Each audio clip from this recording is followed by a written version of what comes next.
వాక్యం చదువుకుందాము. హోషేయ గ్రంథము, హోషేయ page number 750, page number 750. హోషేయ 750, 12వ అధ్యాయం 3వ వచనం చదువుకుందాం. 12వ అధ్యాయము 3వ వచనం.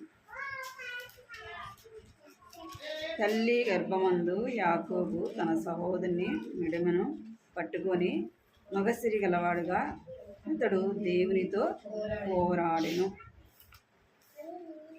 ఇక్కడ యాకోబుని గురించి చెప్పబడింది.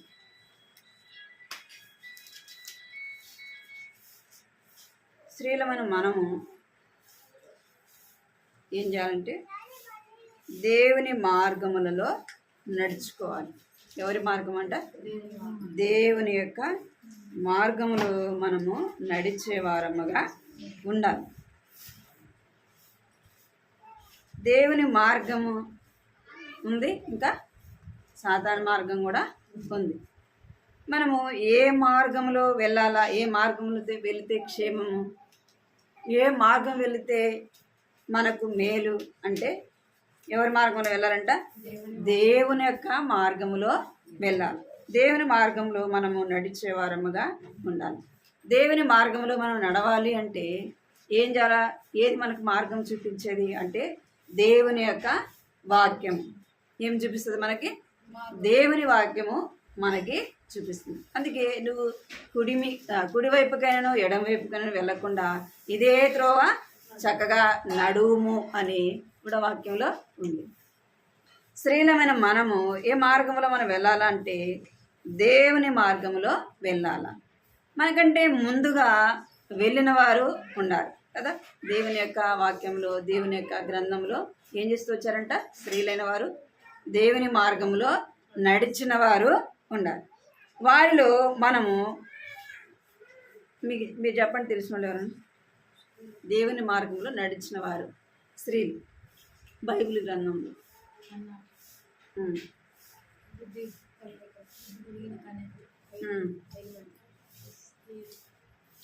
మనకు ఆత్మీయమైన తల్లి ఎవరు? మనకు ఆత్మీయ తల్లి ఎవరు? మనకు ఆత్మీయమైన తల్లి ఎవరు?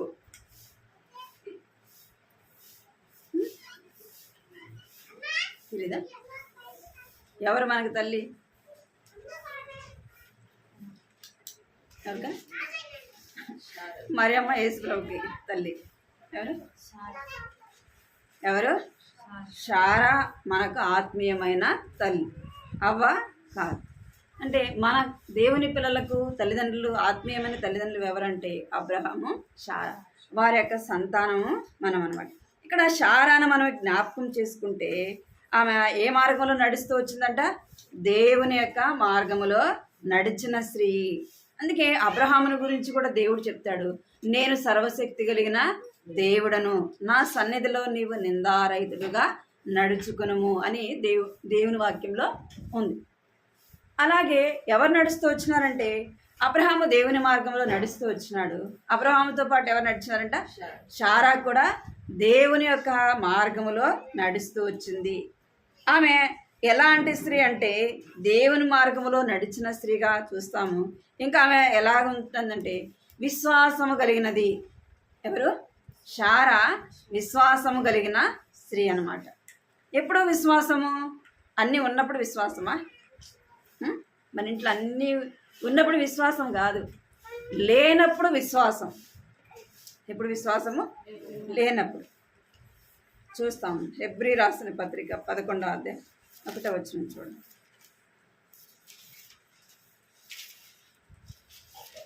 హెబ్రీ రాసిన పత్రిక 11వ అధ్యాయం 1వ వచనం.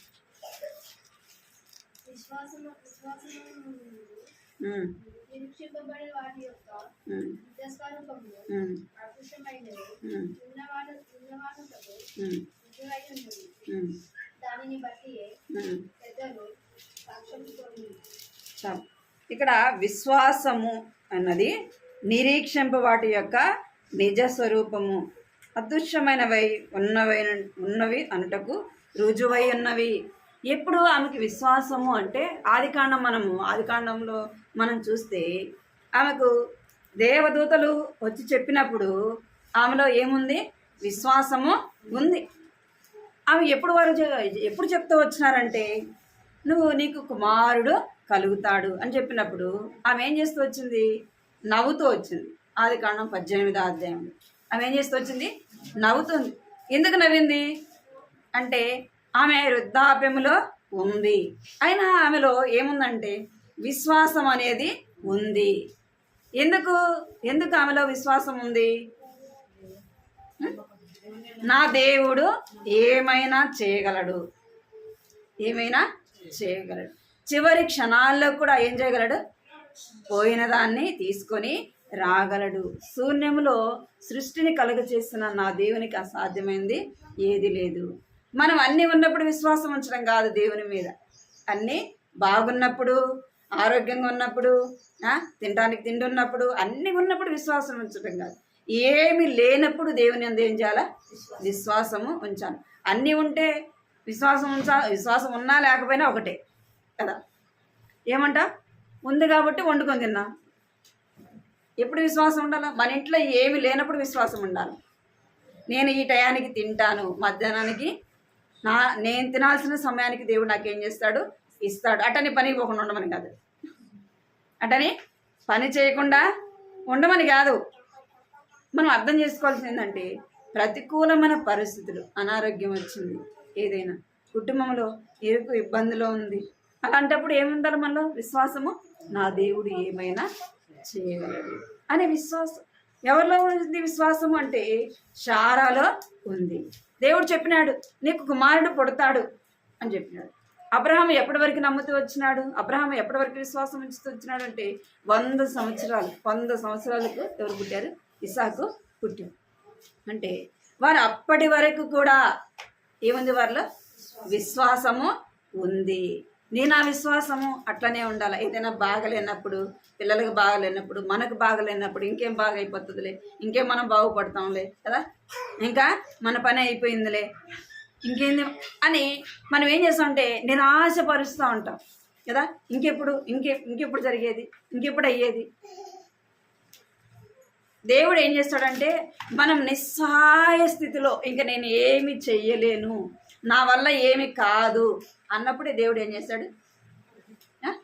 ఆయన జోక్యం చేసుకుంటాడు. ఇంక నీ వల్ల ఏం కాదు కదా, ఇంక నేను చేస్తా చూడని దేవుడు ఏం చేస్తాడు? కార్యము చేస్తాడు. ఎప్పుడు పుట్టినాడంటే అబ్రహాం కుమారుడు 100 సంవత్సరాలు. అప్పుడు పిల్లలకనే వయసు అది బలం ఉంటుందా? శారమ్మకి ఆ యొక్క స్త్రీ ధర్మం కూడా ఉడిగిపోయింది. అలాంటి స్థితిలో పిల్లలు పుట్టడం అసాధ్యం కదా. అయినా దేవుడు ఏం చేస్తూ వచ్చినాడు? ఆమెలో ఉన్న విశ్వాసము. నా కుటుంబంలో ప్రతికూలమైన పరిస్థితులలో ఏముండాలంటే విశ్వాసము కలిగి ఉండాలా. దేవుని మార్గంలో నేను నడిచే వారముగా ఉండాలా. ఆయనతో నడచాలా, లోకంతో కాదు నడవాల్సింది కదా. ఎవరితో నడవాలా? దేవునితో నడవాలి. అందుకే హానోకు ఎవరితో నడిచినాడంట? దేవునితో నడిచినాడు. హానోకు పిల్లలు లేరా? కుటుంబం లేదా? బరువు బాధ్యత లేదా? మనం ఏమంటాం? ఏదైనా మీటింగ్కి పోవాలంటే, ఎక్కడికన్నా పోవాలంటే ఏమంటాం? ఏడక్క ఇల్లు ఉంది, పిల్లలు ఉండారు కదా, ఏం చెప్తాం? ఇయ్యుండే మనం ఎన్ని చెప్తాము? హానోకు లేవా? ఇప్పుడన్నా మనకు ఒకరిద్దరే పిల్లలు. వాళ్ళు అప్పుడు కాలంలో ఎంతమందో 10 మంది ఉండోళ్ళు, 12 మంది ఉండోళ్ళు లేరా? ఉండాలి. కానీ హనోకు ఏం చేస్తూ వచ్చినాడంట? కుమార్తెలను కంటూ ఏం చేస్తూ వచ్చినాడంట? తన పని చేసుకుంటూ ఏం చేస్తూ వచ్చినాడు? దేవునితో కూడా నడిచినాడు. మనం దేవునితో నడవటానికి ఏది అడ్డు రాదు.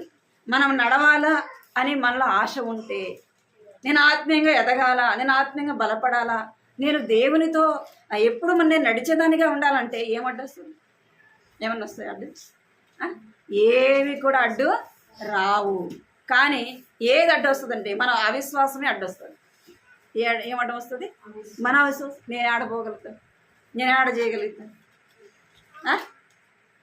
మనలో ఏమొస్తుంది? మన అవిశ్వాసమే ఏం చేస్తుందంటే దేవునితో నడవకుండా వెనక్కి లాగుతూ ఉంటుంది. ఇంకా నా వల్ల కాదు, నేను పోలేను, నేను చేయలేను కదా, నేను రాలేను, ఇవి అవిశ్వాసం. నేను ఏమైనా చేయగలను, ఇంట్లో పని చేసుకోగలను, బయట దేవుని పని కూడా నేను చేయగలను అనే ఒక విశ్వాసం మనలో ఉండాలా. ఒకవేళ బలహీనత ఉందా, ఏం చెప్పాలా?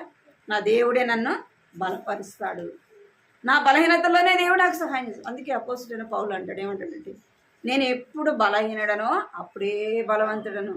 మనం ఏమంటాం? చేయి నొప్పి, కాళ్ళ నొప్పి రాగా ఇంకా నా వల్ల ఏమంటే అసలు ఏం చేయగలదో కారగలదు. అప్పుడే దేవుడు ఏమంటున్నాడంటే అప్పుడే బలవంతుడుగా నువ్వు. ఎందుకు అంటే అప్పుడు నీ బలము కాదు, దేవుని బలము, దేవుని యొక్క బలం. అందుకే అపోజిట్ పౌలు ఎన్ని శ్రమలు పొందినా కూడా ఎలా నడిచినాడంట? దేవునితో కూడా నడిచినాడు. నేను క్రీస్తుని పోలి నడుచుకున్న ప్రకారం మీరేం చేయాలా? నన్ను పోలి నడుచుకునుడి. ఏ మార్గం అది?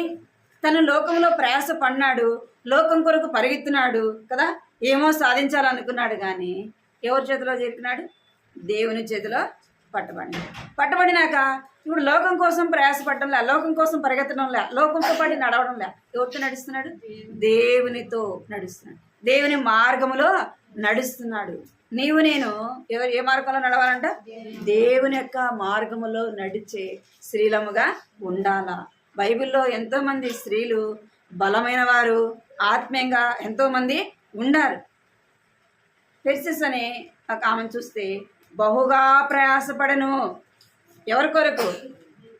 దేవుని కొరకు. ప్రభునందు ఆమె ఏంటంటే బహుగా ప్రయాసపడిందంట. అంటే బహుగా దేవుని కొరకు పరిగెత్తింది. బహుగా ఆమె ఏం చేస్తూ వచ్చింది? దేవుని మార్గములో నడిచింది. మనం కూడా స్త్రీలమైన మనము ఎలా ఉండాలంట? ప్రభు మార్గములో, దేవుని మార్గంలో నడవాలి. ఆ మార్గం, మనం నడిచే మార్గం ఎలాగుండాలంటే విశ్వాసముతో కూడినదిగా ఉండాలా. శారమ్మ ఏం చేస్తూ వచ్చిందంటే విశ్వాసముతో నడిచింది. అందుకే హెబ్రీ రాసిన పత్రిక చూడండి, 11వ అధ్యాయము 6వ వచనం.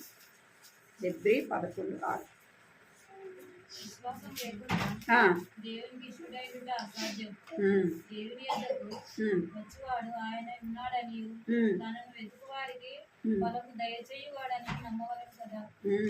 ఇక్కడ ఒక మాట రాయబడింది. ఏమి రాయబడింది? విశ్వాసము లేకుండా దేవునికి ఇష్టలై ఉండుట అసాధ్యము. ఏమంట? విశ్వాసము లేకుండా దేవుని మార్గంలో మనం నడిచినా కూడా ఏమవుతుంది? అది వ్యర్థమే. అందుకే మనము ఏముండాలంటే మనలో విశ్వాసము ఉండాలా. దేవుని మార్గములో నడిచిన వారు, స్త్రీలైన వారు విశ్వాసముతో దేవుని మార్గంలో నడుస్తూ వచ్చినారు. ఇంకా చూడండి 8వ వచనం చూడండి. 6:11 చూడక 11వ వచనం చూడు.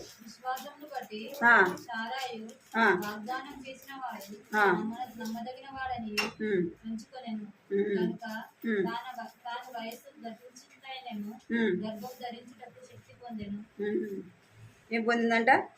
విశ్వాసమును బట్టి కదా. విశ్వాసమును బట్టే శారా వాగ్దానము చేసిన వాడు ఎలాంటి వాడంట? నమ్మదగిన వాడు. నీ దేవుడు, నా దేవుడు ఎలాంటి వాడు? నమ్మకమైన వాడు, విడిచిపెట్టేవాడు కాదు. ఎలాంటి వాడు? విడిచిపెట్టేవాడు కాదు. శ్రమ వచ్చింది, కష్టం వచ్చింది, మనుషులైతే ఏం చేస్తారు? బాగుంటే మన దగ్గర ఉంటారు కదా. అదే దేవుని వాక్యం చెప్తున్నాడు. దేవుడు ఎలాంటి వాడంటే ఆయన నమ్మదగిన వాడు. వాగ్దానం చేసిన వాడు ఎలాంటి వాడంట? నమ్మదగిన దేవుడు. నీకు నాకు ఏదైనా వాగ్దానం చేశాడు అంటే ఆ వాగ్దానం ఏం చేస్తాడు? అప్పటికి నెరవేర్చకపోవచ్చు, కానీ కొన్ని వాగ్దానాలు ఎలా ఉంటాయంటే వాగ్దానం ఇచ్చిన వెంటనే కొన్ని నెరవేరుతాయి కదా. వాగ్దానాలు కొన్ని ఇచ్చిన వెంటనే నెరవేర్చబడతాయి, కొన్ని సంవత్సరాలు పడతాయి. అబ్రహాంకి ఎన్ని సంవత్సరాలు పట్టింది? కొన్ని సంవత్సరాలు పట్టింది. నేను ఏం చేస్తాను? ఆకాశం నక్షత్రముల వల్ల నీ సంతానాన్ని చేస్తాను. ఎప్పటికి ఇచ్చినాడు దేవుడు? 99 సంవత్సరాలకి ఇచ్చాడు కుమారుని. అంటే దేవుడు వాగ్దానం ఇచ్చిన దేవుడు. మాట ఇచ్చి ఆయన మర్చిపోయేవాడు కాదు, మాట ఇచ్చి తప్పేవాడు కాదు. ఆయన వాగ్దానం ఇచ్చి ఏం చేసేవాడంటే నెరవేర్చేవాడు. ఆయన నమ్మదగిన దేవుడు. మనమే అనేకసార్లు ఏం చేస్తామంటే మన యొక్క నమ్మకత్వాన్ని మనం ఏం చేస్తుంటాం, మనమే అపనమ్మకస్తున్నాం కదా. ఇది చేస్తానని చెప్తాము, దాన్ని మనము అంటే మనలోనే అపనమ్మకము, మనలోనే అవిశ్వాసము. దేవుడు ఏదైనా చేస్తానని చెప్తే దేవుడు ఏం చేస్తాడంట, తన సమయంలో జ్ఞాపకము చేసుకుంటాడు. దేవుడు మర్చిపోయేవాడు కాదు. అందుకే మనం ఏం చేయాలంటే దేవుని మార్గములో నడిచే వారముగా ఉండాల. అషారం ఏం చేస్తూ వచ్చిందంట, వృద్ధాప్యంలో కూడా తన వయసు ముడిపోయినప్పుడు కూడా దేవుడు నాకు ఇస్తాడు అనే నమ్మకము అనే విశ్వాసము తనలో ఉంది. ఇంకేముందంటే ఇంకెవరు నడుస్తూ వచ్చినారంటే దేవుని మార్గములో ఆదికాండము 24:10 వచ్చింది. ఆదికాండం 24:10.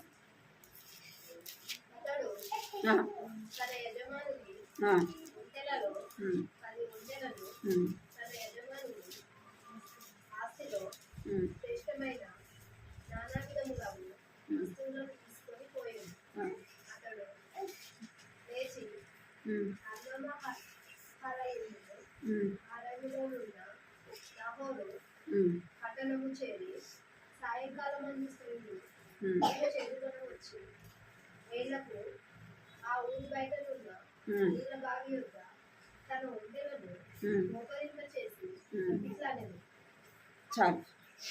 ఇక్కడ ఎవరి గురించి చెప్పబడిందంటే రిబ్కా. ఎవరు? రిబ్కా. ఇక్కడ అబ్రహాము ఎలియాజర్ని పంపిస్తూ వచ్చినాడు, నా కుమారునికి భార్యను తీసుకొని రమ్మని.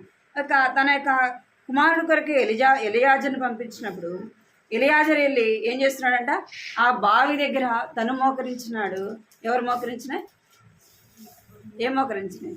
ఒంటెలు కూడా మోకరిస్తూ వచ్చినాయి.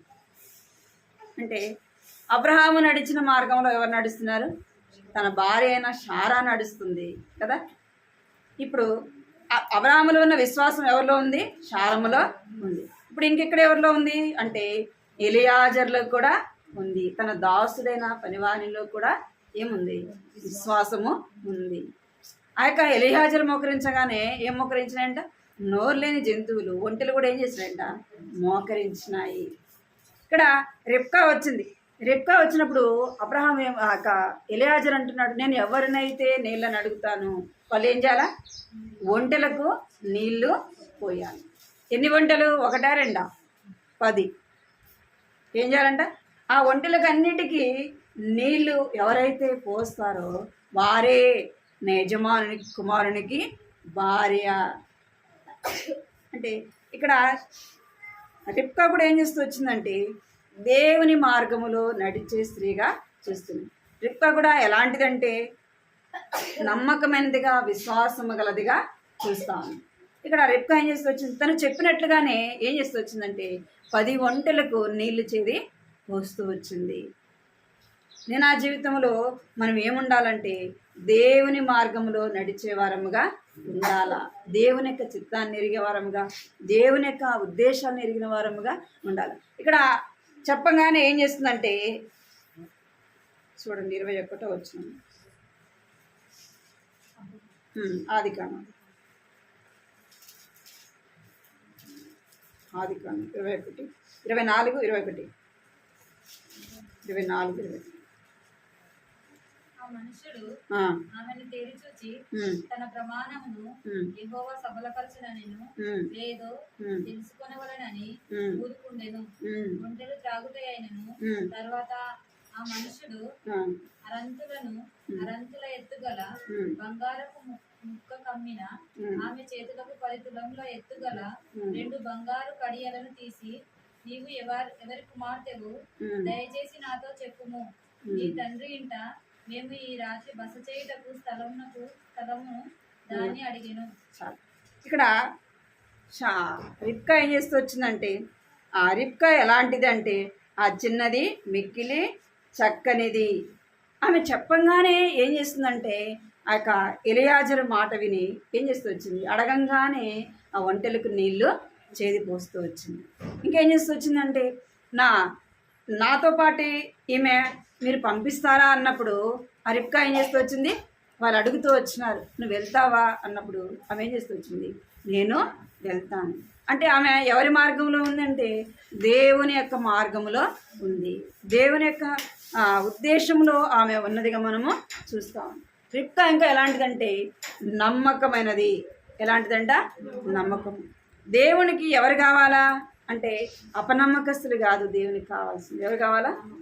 నమ్మకమైన వారు దేవునికి కావాలా.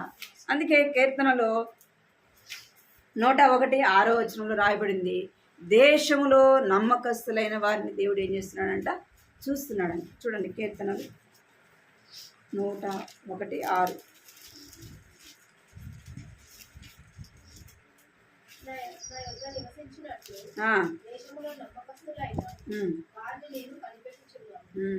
ఎవరిని కనిపెడుతున్నాడంట? దేవుని వద్ద. ఎవరి వద్ద ఉండటానికంట? దేవుని వద్ద ఉండటానికి ఏం చేస్తున్నాడంటే నమ్మకస్తులైన వారిని కావాలని దేవుడు ఏం చేస్తున్నాడంట, చూస్తున్నాడంట. కనిపెట్టుకొని చూస్తున్నాడు. నిర్దోష మార్గమందు నడుచువారు నాకు పరిచారకులు. ఎలా ఉండాలంటే మనము దేవుని యందు విశ్వాసము గలవారముగా ఉండాలి, నమ్మకస్తులముగా ఉండాలా, ఇంకా నిర్దోష మార్గములు మనం నడిచేవారముగా ఉండాలా. అందుకే మోషేని గురించి కూడా దేవుడు చెప్తాడు, నా ఇల్లంతటిలో నమ్మకమైన వాడు. మోషే ఎలాగున్నాడంట? దేవుని ఇల్లంతటిలో, దేవుడు తనకు అప్పగించిన పని అంతటిలో కూడా మోషే ఏం చేస్తున్నాడంట, నమ్మకమైన పరిచారకుడుగా ఉంటున్నాడు, నమ్మకమైన పనివాడుగా ఉంటున్నాడు. ఎందుకు నమ్మకత్వము మనకు అవసరము అంటే ఒక దినాన ఏం చేస్తాడు దేవుడు, మనలో నమ్మకత్వం ఉందా లేదా అని పరీక్షిస్తాడు. మనం చేసే పని, మనకు అప్పగించిన పనిని దేవుడు ఏం చేస్తాడు, నమ్మకంగా చేస్తున్నారా చేయలేదా అని దేవుడు ఏం చేస్తాడంట, ఒక దినాన మనం చేసిన పనులన్నిటిని బట్టి లెక్క చెప్పాలా. దేవునికి ఏం చేయాలా? లెక్క చెప్పాలా. అందుకే మనం ఎలాగుండాలంటే నమ్మకమైన పరిచారకులముగా ఉండాలా. నా యజమానుడు వస్తాడు ఒక దినాన, నీకు అప్పగించిన పనిని, నాకు అప్పగించిన పనిని, మనకు అప్పగించిన పనిని ఏం చేస్తాడు ఆయన? ఎప్పుడు వస్తాడో తెలియదు. నీ యజమానుడు ఎప్పుడు వస్తాడో నీకు తెలియనప్పుడు నువ్వేం చేయాలా? ఏం చేయాలా? ఆ పనిని నువ్వు నమ్మకంగా చెయ్యాలా. లూకాసు వార్త మాటలు చూడండి, 12:46. లూకాసు వార్త 12:46.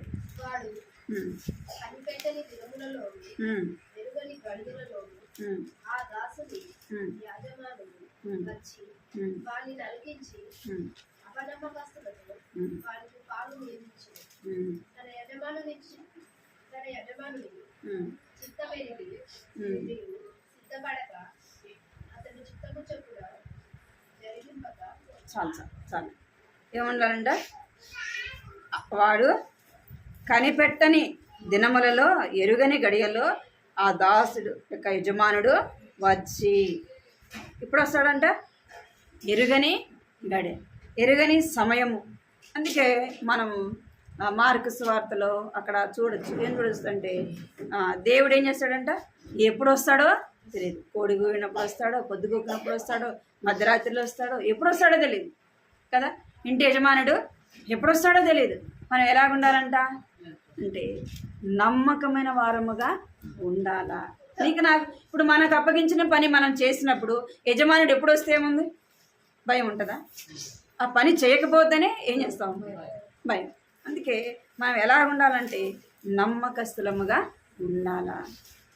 ఎందుకు ఆ మాట చెప్తున్నాడంటే మనం ఎలాంటి వారం అంట, యెషయా గ్రంథము 48:8 మనం ఎలాంటి వారము అన్నదండి. యెషయా 48:8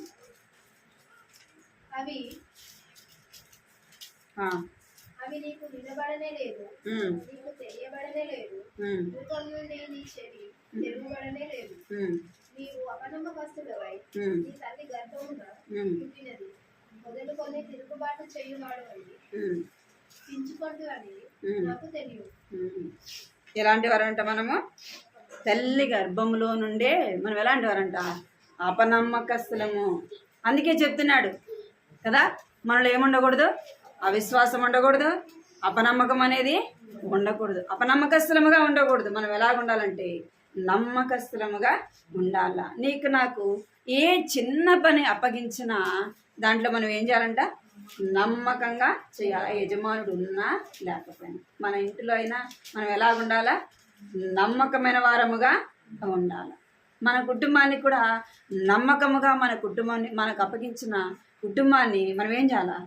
నమ్మకంగా నడిపించాలి. మనం దేవుని మార్గంలో నడిచినప్పుడు మన కుటుంబంలో ఉన్నవారు కూడా ఏం చేస్తారు? దేవుని మార్గంలో నడుస్తారు. అందుకే నిన్న మనం చూస్తూ వచ్చినాం, యాకోబు ఏం చేస్తూ వచ్చింది? ఆమె దేవుని యందు భయభక్తులు కలిగిన స్త్రీ కాబట్టి ఏం చేస్తూ వచ్చింది? దేవుని మార్గంలో నడిచే స్త్రీ కాబట్టి ఏం చేస్తూ వచ్చింది? ఆమెకిచ్చిన 3 బిడ్డలను కూడా ఎలా నడిపించింది? దేవుని మార్గంలో నడిపించింది. తన కొరకు పెంచుకుందా అంటే ఎవరి కొరకు పెంచింది? ఆమె దేవుని కొరకు పెంచింది.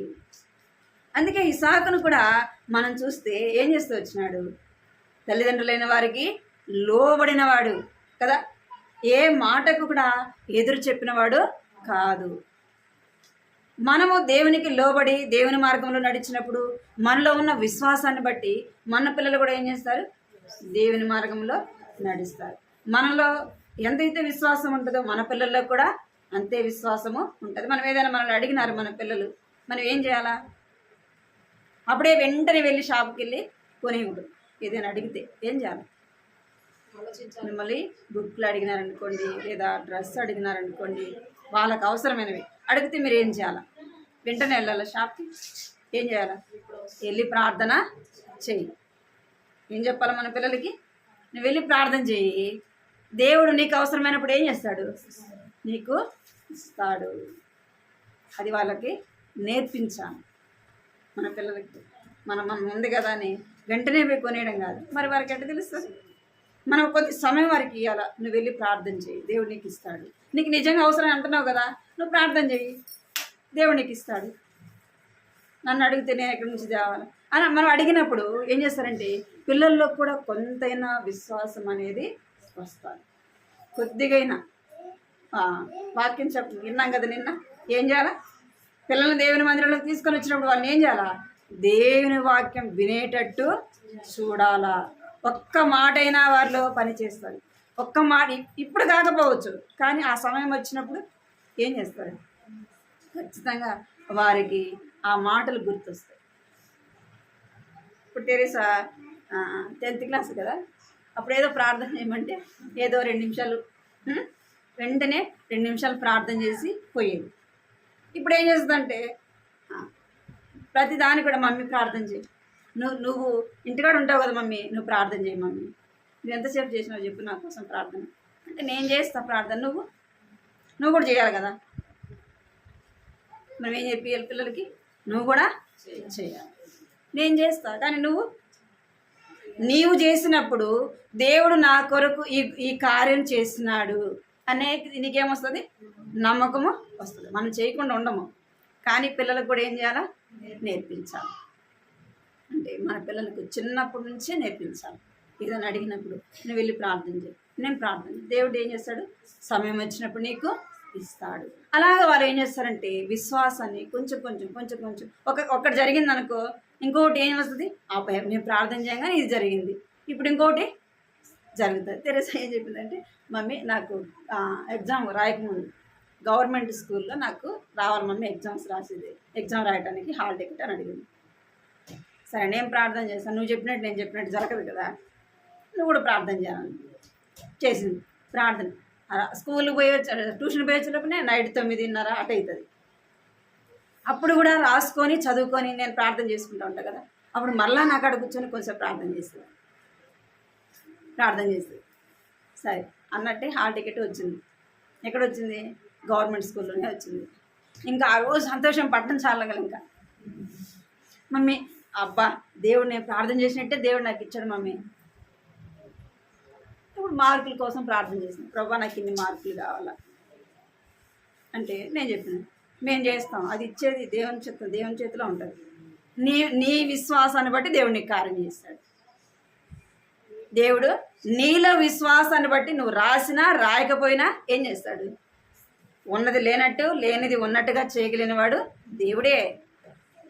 నీలో ఉన్న విశ్వాసాన్ని బట్టి దేవుడు నీకు చేస్తాడు. ఇంటికాడ ఉందనుకో, మధ్యాహ్నం వరకు టిఫిన్ తిన్నదు, నాతో పాటు కూర్చొని ప్రార్థన చేస్తుంది. అప్పటి వరకు మమ్మీ ఎప్పుడు చేస్తావు మమ్మీ, నువ్వు ఎప్పుడు చేస్తావు మమ్మీ, నేను తినేది ఎప్పుడు మమ్మీ అనేది. అంటే పిల్లలకు నేను ఎందుకు చెప్తున్నానంటే, చిన్నప్పటి నుంచే దేవుల్లో విశ్వాసం అనేది నేర్పించాల. చిన్న చిన్న విషయాలే, పెన్నే అనుకోండి, నువ్వు ప్రార్థన చేయి దేవుడు ఇస్తాడు. పెన్సిల్ అనుకోండి, ఏదైనా సరే చిన్నప్పుడే వాళ్ళకి ఏం చేయాలంటే దేవుని మీద ఆధారపడి. నేను ఆంటీ కూడా అవే చెప్పింది కదా అక్కడ. మనం అనుకుంటాం వీళ్ళు ఏదో మనకు కావాలని చెప్తారు అనుకుంటారు. నేను ఆంటీ ఏం చెప్పింది అంటే మన పిల్లలకు నేర్పించాల్సినవే చెప్పింది. కొన్ని నాకు తెలియనట్టు కూడా చెప్పింది ఆంటీ.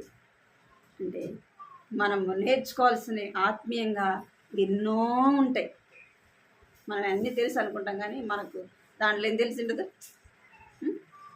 కొంచెం కూడా కాలు భాగం కూడా మనకు తెలియదు, ఎన్నో తెలుసుకోవాలి. ఇక్కడ శారాలో ఉన్న ఆమె ఏం చేస్తూ వచ్చిందంటే దేవుని మార్గంలో నడిచింది, దేవుని అందు విశ్వాసం ఉంచింది. దేవుని అందు ఆమె ఏం చేస్తుందంట? నమ్మకము ఉంచింది. ఎప్పుడు నమ్మకం వచ్చిందంటే నిరీక్షణ లేనప్పుడు, అంటే వయసు లేనప్పుడు కూడా ఆమె ఏం చేస్తూ వచ్చింది? దేవుని యందు విశ్వాసం ఉంచింది. మనం కూడా ఏం చేయాలా? దేవుని మార్గంలో మనం నడవాలి, దేవుని యందు విశ్వాసం మనం ఉంచాలి. ఏమి లేనప్పుడు కూడా దేవుని యందు విశ్వాసం ఉంచాలి. ప్రతికూలమైన పరిస్థితులప్పుడు విశ్వాసం ఉంచాలి. అన్ని పరిస్థితులు బాగలేనప్పుడు కూడా కొంచెంసేపులో మన ప్రాణం పోతుంది అన్నప్పుడు కూడా మన విశ్వాసం ఏం కాకూడదు? చెల్లించకూడదు. విశ్వాసంలో ఎప్పుడు కూడా ఏం చేయకూడదు? మనలో అవిశ్వాసం అనేది మనలోకి రాకూడదు. అవిశ్వాసానికి ఎక్కడ కూడా చోటు ఇవ్వకూడదు. మనం ఇంకా ఎలా ఉండాలంట? నమ్మకమైన వారముగా ఉండాలి. నమ్మకమైన వాడు ఏం చేస్తాడంటే తనకు నష్టం కలిగిన మాట ఇచ్చిన వాడు ఏం చేస్తాడంటే నష్టం కలిగిన మాట తప్పడు. మనం ఎలాగుండాలా? నమ్మకమైన వారంగా ఉండాలి. రెండోది మనము ఎలాగుండాలంటే ప్రార్థనలో దేవుని దగ్గర పోరాడే వారముగా ఉండాలి. ఎవరిలో? ప్రార్థనలో. ఇక్కడ ఇందాక మనం చదివినాం కదా హోషేయ గ్రంథములు. ఏం చేస్తూ వచ్చినాడంట? మూడో వచనంలో 12వ అధ్యాయం 750 పేజీ నెంబర్. తల్లి గర్భమందు యాకోబు తన సహోదరుని మెడమను పట్టుకొని మగసిరి గలవాడుగా అతడు దేవునితో పోరాడెను. ఎవరితో పోరాడుతూ వచ్చినాడంట అంటే యాకోబు తల్లి గర్భములో ఉన్నప్పుడు ఏం చేస్తూ వచ్చినాడు? వాళ్ళ అన్నతో పోరాడుతూ వచ్చినాడు. ఎవరితో? వాళ్ళ అన్నతో పోరాడుతూ వచ్చాడు. రిబ్కాకు ఇద్దరు కూడా కమల పిల్లలు, ఏశావు యాకోబు. వీరిద్దరూ తల్లి గర్భంలో ఉన్నప్పుడే ఏం చేస్తారంట? వెనుకలాడుతూ ఉన్నారంట. అంటే ఇది లోక సంబంధంగా మనము చూసుకోవచ్చు. మనం లోకంతో పోరాడతాం కదా. లోకంలో ఏం చేస్తాం? మనము లోకంతో పోరాడతాం. లోకంలో పోరాటం దేనికి పనిచేస్తుంది? మనకేమైనా మేలా? లోకంతో పోరాటం వల్ల ఎటువంటి ప్రయోజనము ఉండదు. ఆ సమయం వేస్ట్ కదా. ఆ పోరాటం కూడా వేస్ట్. ఎందుకు పనికిరాదు. నేను ఎవరితో పోరాడాలంటే దేవునితో పోరాడాలి. ఎట్లా పోరాడాలి? దేవునితో. దేనితో పోరాడాలా? ప్రార్థనతో దేవునితో పోరాడాలి. ప్రార్థనలో దేవునితో పోరాడాలి. ఏదైనా నీకు కావాలా? ఏం చేయాలి? నువ్వు నాకు ఇస్తేనే నేను ఇంటి నుంచి పోతా ప్రభువా. దాన్ని ఏమంటారు? పిల్లలు ఏదైనా అడిగితే ఏం చేస్తారు? మనకు విసుగు పుట్టిన దాకా, మనం ఇచ్చిన దాకా వాళ్ళు పోతారా? మనకే విసుగు పుట్టి ఏం చేస్తాము? బోరా నాయన ఎంతసేపు అని చెప్పేసి దిచ్చి పంపించేస్తాం. అది వాళ్ళకి నష్టం కలిగేదైనా సరే మనం ఏం చేయాలా? ఆ బాధను భరించలేక ఇచ్చేస్తాం.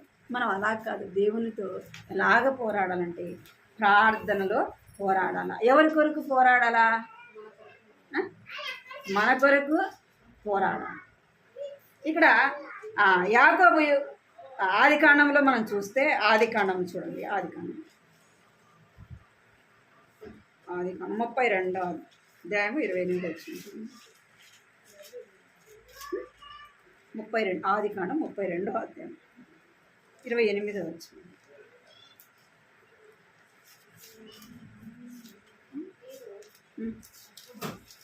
అప్పుడు ఆయన నీవు దేవునితోనూ మనుషులతోనూ పోరాడి గెలిచితివి కనుక ఇక మీదట నీ పేరు ఇశ్రాయేలే గాని యాకోబు అనబడదని చెప్పింది. ఎవరితో పోరాడారంట? దేవునితో అప్పుడు ఆయన నీవు దేవునితోనూ మనుషులతోనూ పోరాడి గెలిచింది. ఎవరిని ఓడించినాడు? ఫస్ట్ వాళ్ళ అన్నతో పోరాడినాడు తల్లి గర్భంలో ఉన్నప్పుడు. ఇప్పుడు ఇక్కడ ఎవరితో పోరాడుతున్నాడంటే దేవునితో పోరాడుతున్నాడు. ప్రభువా, నీవు నన్ను ఆశీర్వదిస్తేనే కానీ నిన్ను పోనీయను. నువ్వు నన్ను ఆశీర్వదిస్తే ఎందుకు ఆశీర్వాదం లేదా యాకోబుకి అంటే ఆశీర్వాదము ఉంది. శరీరానుసారంగా ఈ లోక సంబంధమైన ఆశీర్వాదము ఎంతో ఉంది యాకోబుకి. ఎంతోమంది పని వాళ్ళు ఉండారు, కుమారులు ఉండారు, ఆస్తి కావాల్సినంత ఆస్తి ఉంది. అయినా దేవునితో పోరాడుతున్నాడంట, దేవునితో పోరాడుతున్నాడు. దేవునితో పోరాడి ఏం చేస్తూ వచ్చినాడంట? గెలిచిన వాడుగా చూస్తున్నాడు. దేవునితో పోరాడి ఆశీర్వాదాన్ని పొందినవాడుగా చూస్తున్నాడు. నీవు నేను ఏం చేయాలంటే దేవునితో పోరాడాలి. దేవునితో పోరాడిన మనుషులతో పోరాడితే రాదు. మనం ఎవరితో పోరాడాలి? దేవునితో పోరాడి గెలవాలి. దేవుడు మనల్ని గెలిపిస్తాడు. ఏం చేస్తాడు దేవుడు? మనం ప్రార్థన చేసినప్పుడు దేవుడు మనం అడిగింది ఇస్తాడు. ఈడ యాకోబు అడిగినాడు, ఆశీర్వాదాన్ని ఇచ్చినాడు. యాకోబు దేవునితో పోరాడుతూ వచ్చినాడు, ప్రార్థనలో పోరాడుతూ వచ్చినాడు. అబ్రహామును కూడా మనకు జ్ఞాపకం చేసుకుంటే అబ్రహాం కూడా ఏం చేస్తూ వచ్చినాడు? యాకోబు తన కుటుంబం కొరకు పోరాడుతూ వచ్చినాడు. ఇక్కడ అబ్రహామును మనం చూస్తే ఎవరి కొరకు పోరాడుతూ వచ్చినాడంటే లోతు కొరకు దేవుని సన్నిధిలో ఏం చేస్తున్నాడంట? గోజాడుతున్నాడంట. లోతు కుటుంబాన్ని రక్షించడానికి ప్రభువా లోతును జ్ఞాపకం చేసుకో. లోతును ఆ పట్టణంలో 10 మంది ఉంటే నువ్వు రక్షించవా అని మన అదే అంతా చూస్తే ఎన్నోసార్లు అబ్రహాం దేవుని దగ్గరికి వచ్చి బతిమిలాడుతాడు. దేవుని సన్నిధిలో నిలబడి మాట చూడండి, ఆదికాండం 18:31.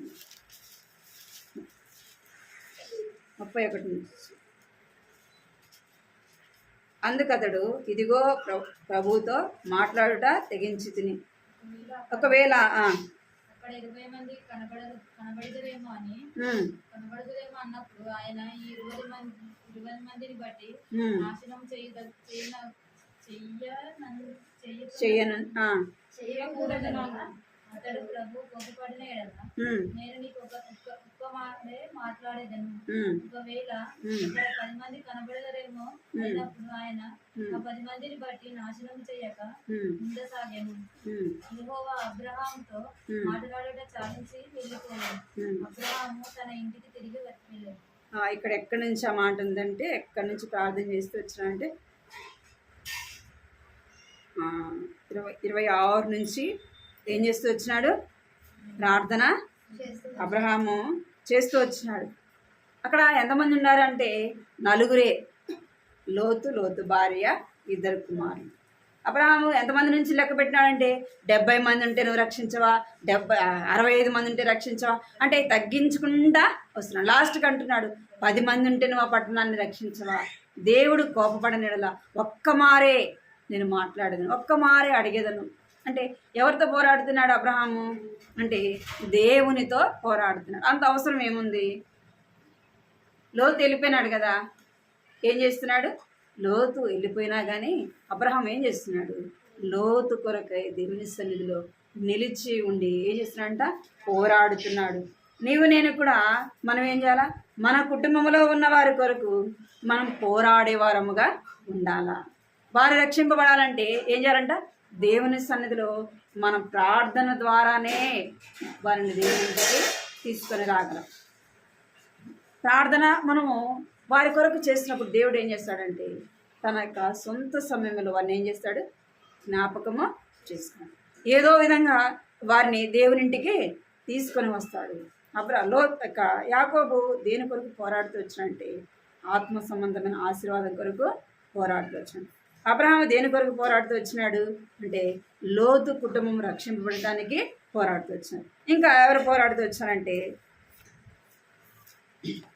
మొదటి సమూయేలు 1వ అధ్యాయం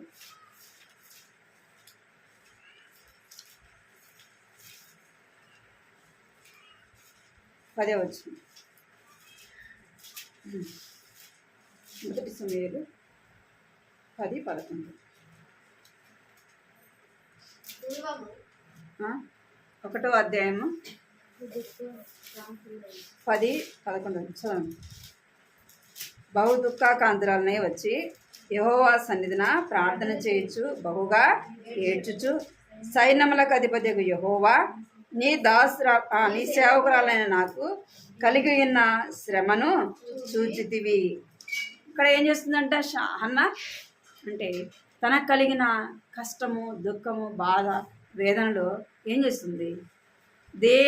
దేవుడే నాకు ఏం చేయగలడు, దేవుడే నాకు సహాయం చేయగలడు, నా బాధను దేవుడే తీర్చగలడు కదా, నా వేదన దేవుడే తీర్చగలడు అని ఆమె ఏం చేస్తూ వచ్చిందంటే బహు దుఃఖాకాంతురాలని వచ్చి ఏం చేస్తుందంట దేవుని సన్నిధిలో దేవునితో పోరాడుతూ ఉంది.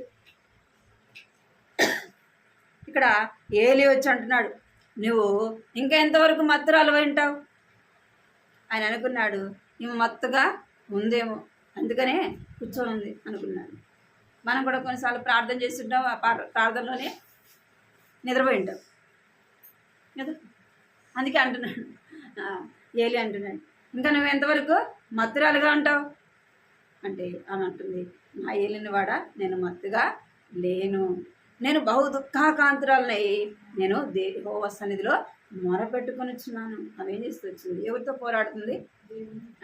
దేవునితో పోరాడుతుంది. తనకు కలిగిన కష్టం, తనకు కలిగిన బాధ, ఇబ్బంది అన్నీ ఎవరు చెప్పుకుంటుంది? దేవునికే చెప్పుకుంటుంది. దేవుడు ఏం చేస్తూ వచ్చినాడు? ఆమె యొక్క మొర వింటూ వచ్చినాడు. ఆమె ప్రార్థన దేవుడు విన్నాడు. ఆమె ప్రార్థనలో ఆమె ఏదైతే అడిగిందో దేవుడు ఏం చేస్తూ వచ్చినాడు? దాన్ని ఇచ్చినాడు. ఆమె ప్రార్థనలో దేవుని సన్నిధిలో పోరాడి గెలిచిందా, ఓడిపోయిందా? మనం అనేక సార్లు ఏం చేస్తాం? ప్రార్థన చేసినప్పుడు ఓడిపోతాం, గెలుస్తామా? ఒక్కసారైనా నా ప్రార్థనకు జవాబు వచ్చింది అనే నమ్మకం, విశ్వాసం మనలో ఉందా? ఏముండాలా? దేవుడు మనం అడిగింది ఎలాగ అడగాలంటే దేవుడు నాకు ఇస్తాడు. ఏం చేయాలా? దేవుడు నాకు ఇస్తాడు. ఈ అన్న ఏమని ప్రార్థన చేసింది? ప్రభా నువ్వు నాకు ఒక మగ పిల్లవాడిని ఇస్తే నేనేం చేస్తా? నీకే ఇచ్చేస్తా ప్రభా కదా. ఎలాగ ప్రార్థన చేసిందంట? బహు దుఃఖాకాంతురాలై ఎంతో దుఃఖము, బాధ, వేదనతో ఆమె ఏం చేస్తుందంటే ప్రార్థన చేస్తూ ఉంది. దేవుడు ఏం చేస్తున్నాడు? అన్న ప్రార్థన విన్నాడు. మనము ఏం చేయాలంట? ప్రార్థనలో పోరాడేవారముగా ఉండాలి. ఎవరు పోరాడుతూ వచ్చినారంటే యాకోబు పోరాడుతూ వచ్చి, ఇంకా అబ్రహాము పోరాడుతూ వచ్చినారు, ఇంకా అంటే హన్నా కూడా ఏం చేస్తూ వచ్చింది? దేవుని సన్నిధిలో పోరాడుతూ వచ్చింది. మనం ఏం చేయాలంటే ప్రార్థనలో ప్రార్థన చేసేవారి గుంపులో నీవు నేను ఉండాలా. ఏ గుంపులో ఉండాలా? ప్రార్థన చేసే గుంపులో ఉండాలా.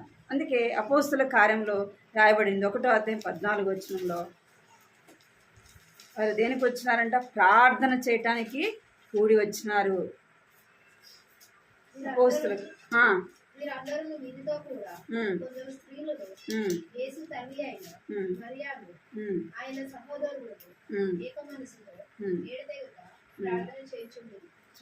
ఏం చేసినారంట? వీరందరూ, వీరితో కూడా కొందరు ఎవరు వచ్చినారు? స్త్రీలు కదా. స్త్రీలు దేనికి వచ్చినారంట? ప్రార్థన చేయటానికి వచ్చినారు. ప్రార్థన చేసే గుంపులో నీవు నేను ఉండాల. అన్న సమయాన్ని అంతా కూడా అనవసరంగా దాన్ని ఏం చేయకూడదు, మనము పోగొట్టుకోకూడదు. మనకున్న సమయాన్ని ఏం చేయకూడదు? పోగొట్టుకోకుండా ఏం చేయాలంటే ఆ సమయంలోని ప్రార్థన చేసుకోవాలి. అరగంట దొరికిందా, 10 నిమిషాలు దొరికిందా, ఏం చేయాలా? ఆ 10 నిమిషాలు వాళ్ళ దగ్గర వీళ్ళ దగ్గర కూర్చుంటే సమయం ఏమైపోతుంది, గడిచిపోతుంది.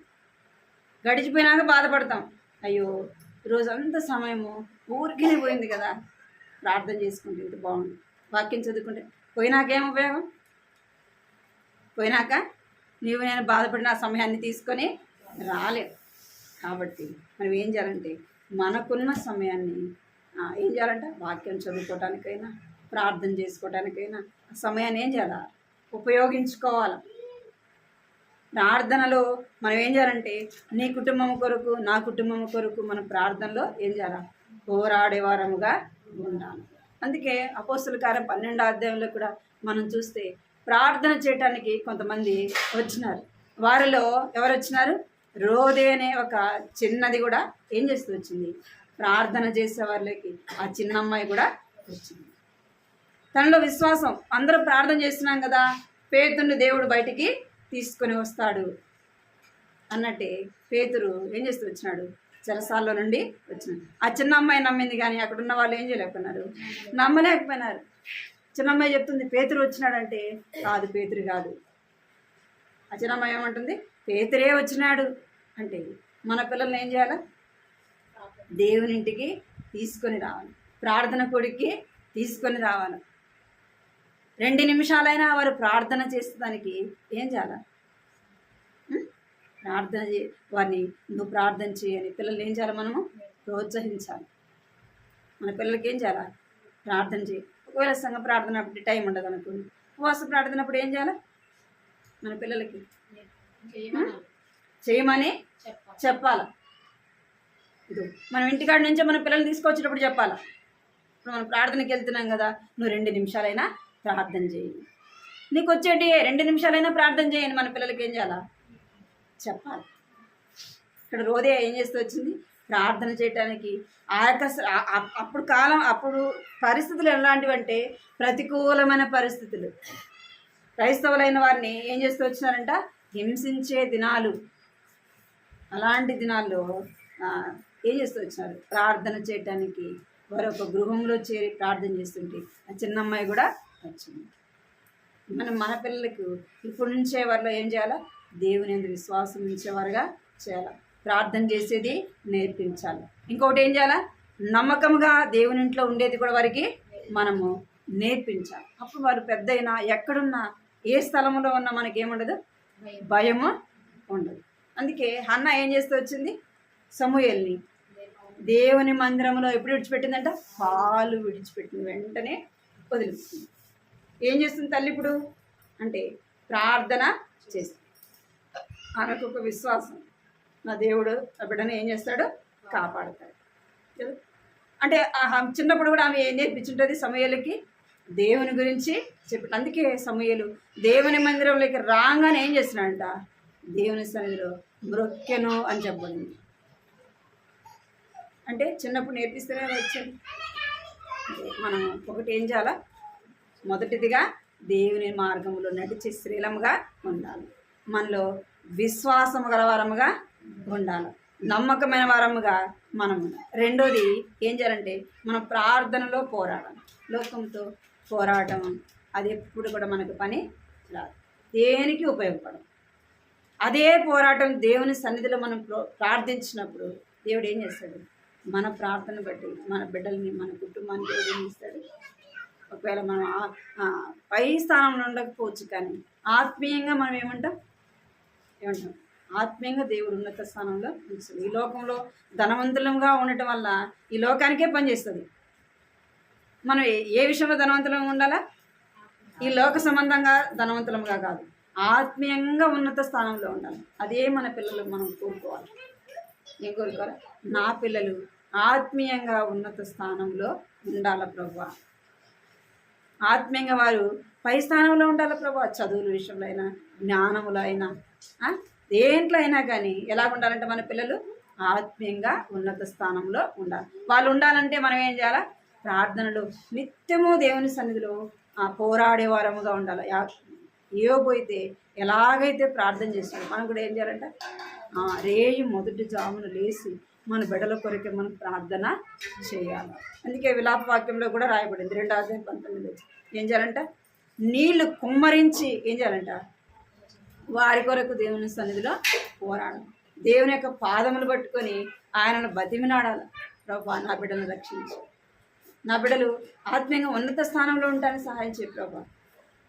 అంటే ఎందుకు అలా ఉండాలంటే సాతాను ఏం చేస్తాడు, వారు ఆత్మీయంగా వారు ఎదగకపోతే, ఆత్మీయంగా ఉన్నత స్థానంలో వారు ఉండకపోతే సాతాను ఏం చేస్తాడు, వారిని పట్టుకుంటాడు. లోకంలోకి వారిని ఏం చేస్తాడంట, లాక్కొని వారు లోకంలోకి వెళ్ళక మునిపే మనం ఏం చేయాలి, దేవుని సన్నిధిలో వారిని ఉంచాలి కదా. మనం ఏం చేయాలంట, లోకానికి కనబడకుండా మన పిల్లల్ని ఏం చేయాలంట, కాపాడుకోవాలి. నేను చెప్పింది కదా అంటే ఏం చేయాలి, మన పిల్లలు లోకంలో కనబడకుండా ఉండాలంటే మన పిల్లలు మనం ఏం చేయాలంట, ఎట్లా కాపాడుకుంటాం, ఎంతసేపు అని ఇంట్లో పెట్టి డోర్ వేస్తాము, ఏం చేయాలి, మన ప్రార్థనే వారికి ప్రాకారం, మన ప్రార్థనే వారికి చుట్టూ దేవుడు ఏం చేస్తాడంట, కంచెగా ఉంచుతాడు. వారి లోకంలో పడిపోకుండా తప్పిపోకుండా వారు ఉండాలంటే మనం ప్రార్థన చేయాలి. మాట గుర్తుపెట్టుకొని ప్రార్థన చేసుకుంటాం.